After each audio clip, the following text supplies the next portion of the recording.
First of all, let me say good evening to everybody here. Second of all, we can absolutely disagree on the topic of the timing. You have absolutely no legal authority over my timing whatsoever, so I will, excuse me, I'm speaking. You have Excuse me, I'm a speaking. generous Excuse me, excuse me, there is no ordinance. I would like to ask if anybody, excuse me, I would like to ask if anybody can show me an ordinance that I would like to see an ordinance which gives you the authority to limit my time, is all I'm asking. Is there an ordinance? Please share your thoughts. Is there an ordinance which gives you the legal authority to cut my time off? Continue, please share Okay, your so thoughts. so If in you other want, words, otherwise okay, so we excuse me. In other words, you would be breaking the law by attempting to limit my time. I just want to put that out there, that I don't know why you would want to break the law, but it's clear that you are, and I will have to address this legally. So the next point I want to ask if you had indeed looked into a podium and a mic for your constituents. finish all your comments and thoughts, and then we'll respond as appropriate. I think that it's not fair that you showed the gentleman from Jersey Central Power and Light Company. You invited him to sit down, you asked him questions, and you actually spoke with him. I think that all citizens, all people who speak here should be treated equally under the law, and I want to mark on the record, and I hope it's going to be put in the minutes, that I have been treated unequally under the law by the fact that you refuse to engage in what I have to say, but you will engage in what somebody else has to say. So I want to make sure that everybody here sees, again, the inequality under the law, and again reiterate that there is absolutely no law that forbids me from going on as long as I feel like it. The next point I want to make is the last time we were here, I brought up to you the fact that you scheduled a town council meeting at the exact same time as the National Night Out, and that clearly gave people reason not to be here, which is in my opinion, a lack of transparency. I think people deserve transparency.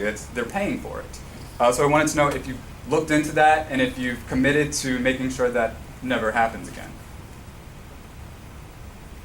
I would like you to answer my question. Yeah, please finish all your comments and thoughts. I would like you to answer my question now. I think that it's not fair that when another person sits down and talks to you, that you would engage with that person, but you will not engage with me. Next, you also didn't answer any of my questions, emails to you regarding tax rates. So I just want to know the truth about the property tax in East Windsor, New Jersey. Again, I want to reiterate, I emailed it to you, I'd asked the questions to you at previous town council meetings, you've refused to explicitly answer them.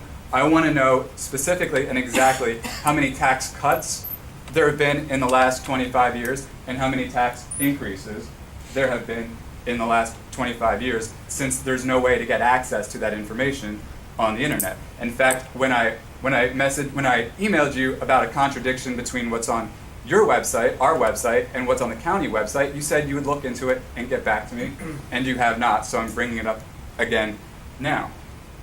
Which I'm sure you're not going to respond to that, but I hope you would. Next, you also didn't respond to comments we made asking to repeal the red light cameras.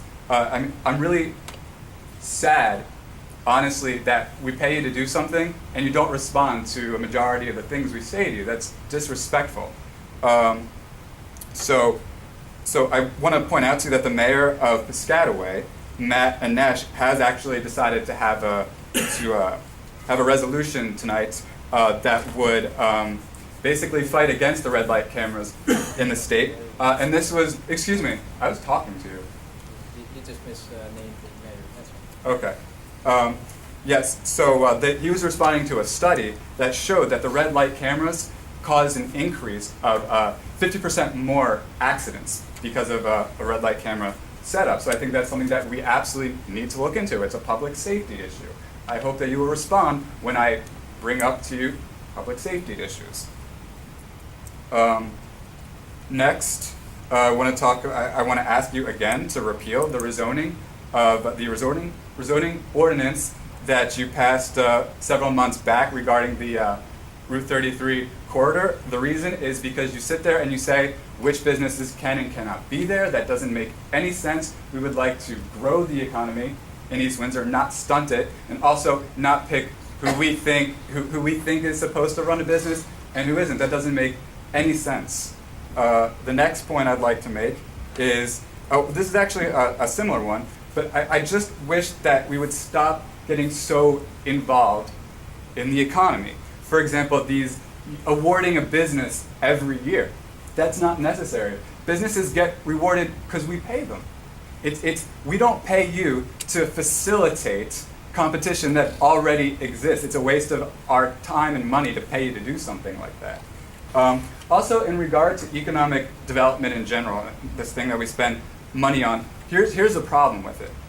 It's inevitably unfair. And the reason it's inevitably unfair is because if you're going to sit there and say, we want to bring business to East Windsor, I notice he's rolling his eyes at me as I say that.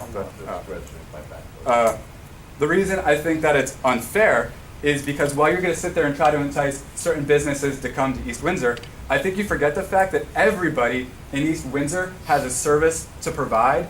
Everybody has something that could stir up the economy. So what happens is you're basically giving special attention to certain people, and therefore you've got an unfair playing field. All the while, the only solution one might argue is, oh, we have to give, economic development to everybody, but then you would have communism. So you've got this sort of fixed fascist system of economic development versus the communism kind. I personally think both are wrong. I think capitalism is fine. I think merely allowing businesses to come here is fine. And that brings us back to the rezoning ordinance, where you sit there and you say certain businesses can't come here. That doesn't make any sense. Again, I want to reiterate that point. And I want to bring up again the debt with you as well. First of all, you've often brought the debt in connection to building roads. But let's be honest, there's more than one way to get money to build roads and to improve roads. In fact, I propose a really great idea. The word is surplus, and the word is a real surplus. Now, what's the difference between a surplus and a real surplus? Well, a surplus is like in the year when you take in more money and you made money, but that dollar amount isn't really official or accurate if the municipality is in debt. Then it's not like there's a real surplus. So I believe that instead of debt, that there should be a real surplus, and that real surplus would then exist for emergency financing, whether we need extra police, like the situation in Trenton is terrible.